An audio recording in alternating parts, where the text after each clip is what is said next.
Bonjour à tous, je suis ravie de vous retrouver pour cette nouvelle chronique astro. Je m'appelle Stéphanie et aujourd'hui je vais vous parler du signe de la Balance. Mais avant de commencer, je tiens à apporter une petite précision concernant ce que l'on appelle communément le signe astral. On parle en fait du signe solaire, c'est-à-dire de la position du soleil au moment de notre naissance. Cela signifie uniquement que le soleil traversait ce signe à ce moment-là. Il traversait la constellation qui lui correspond physiquement dans le ciel, enfin avec un petit décalage. Mais comme vous l'aurez remarqué, le Soleil n'est pas le seul astre à graviter dans l'espace. Il y a aussi la Lune, qu'on ne peut pas ignorer, mais aussi Mercure, Vénus, Mars, Jupiter, Saturne, Uranus, Neptune, Pluton et bien d'autres astéroïdes encore. Et chacune d'elles est en nous. C'est pourquoi il est intéressant de connaître leur position dans notre thème. Le signe lunaire, par exemple, surtout pour les femmes, compte beaucoup. Pour les hindous, il compte encore plus. L'ascendant aussi est très important. Lui est un point fictif, qui est défini par notre heure de naissance. Mais tout fictif qu'il est, il donne à lui seul beaucoup de renseignements quant à notre personnalité. Donc, pour résumer, quand on parle du signe astrologique, on ne parle que du signe dans lequel le Soleil se trouve. Mais comme il est l'astre le plus puissant de notre système, comme il est celui dont les rayons atteignent le plus notre planète et chacune de ses particules dont nous faisons partie, il donne des indications capitales, mais très incomplètes. Nous sommes aussi imprégnés des énergies des autres planètes. Nous avons aussi un signe lunaire, un signe vénusien, un signe uranien, etc.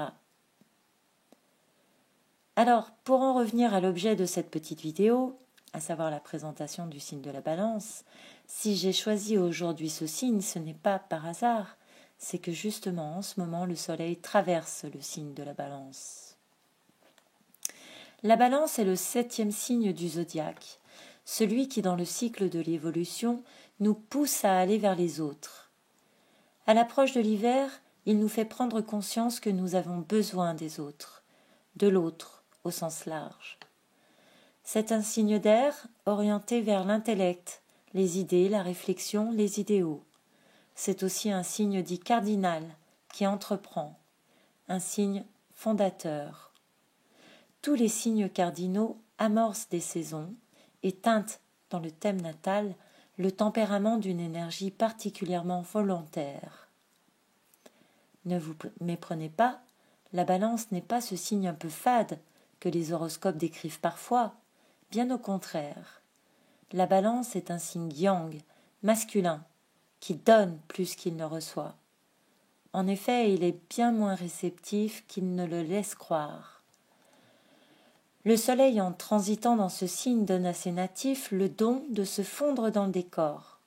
C'est comme ça qu'ils se donnent les moyens de réussir, qu'ils se protègent. Ils se font aimer en aimant les autres. C'est un peu fleur bleue, mais efficace. Le terme scientifique pour décrire les êtres qui dans la nature ont cette capacité à se camoufler, c'est chromatophore.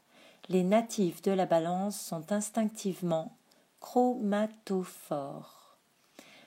Vénus est la planète qui les gouverne. C'est elle qui leur donne le don de susciter des sentiments, en l'occurrence de l'amour.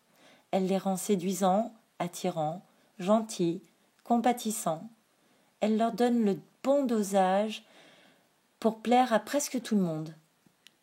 Une chose m'interpelle quand même un peu au sujet de Vénus, car si elle symbolise la beauté, la bonté, l'amour en astrologie, en tant que planète, quand on regarde un peu sa composition, on s'aperçoit qu'en fait son atmosphère est parfaitement infernale, composée principalement de gaz à effet de serre, chargée d'acide. On ne pourrait pas y vivre. Alors je trouve intéressant que l'on fasse le parallèle entre l'amour qu'elle symbolise en astrologie et le manque d'air qui la symbolise en réalité. Mais fermons la parenthèse. Donc, on dit que la Balance est douce, charmante, esthète, conciliante, adaptable. On lui attribue quand même quelques travers, notamment qu'elle est un peu superficielle, indécise, dépendante, influençable, paresseuse, mais jamais rien de virulent ni de destructeur. Les balances sont des gentilles. Mais, comme les deux plateaux qui la symbolisent, la balance est double. Elle sait mieux que personne trancher dans le vif avec froideur, et son verdict est sans appel, dès lors que sa réflexion est aboutie. Heureusement, ça peut prendre du temps. La balance ne se précipite pas, elle est réfléchie par nature. Mais elle avance, et elle ne revient pas en arrière. Tous les signes ne sont pas aussi radicaux. On l'a dit soumise, oui, mais c'est pour mieux soumettre les autres.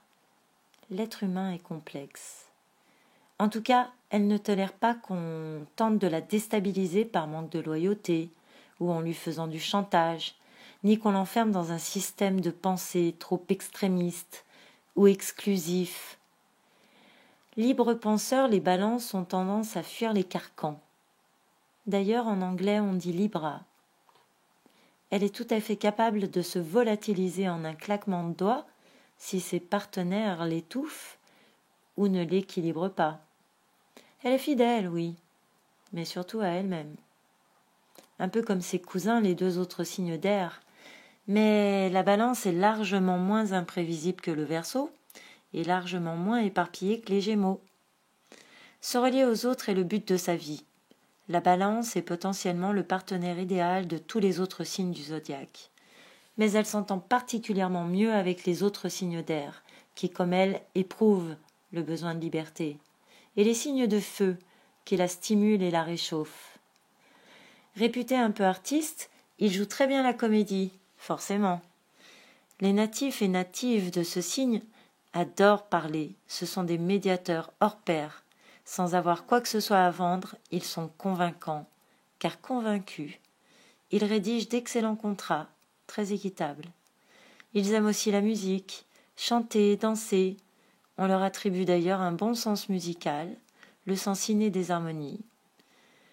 Pour conclure, le soleil en traversant ce signe prédispose ses natifs et ses natives à mettre un petit peu d'art, de beauté, d'amour, de bonté dans tout ce qu'ils font ou touchent, ce qui fait de ce signe un signe plutôt sympathique à première vue. Voilà, c'est fini pour aujourd'hui.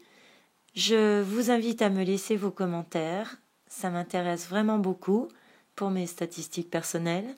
J'espère que cette vidéo vous a plu. Merci de liker avec le petit pouce bleu vers le haut si c'est le cas et de vous abonner pour être informé de mes nouvelles publications. Je vous dis à très bientôt. Bye bye.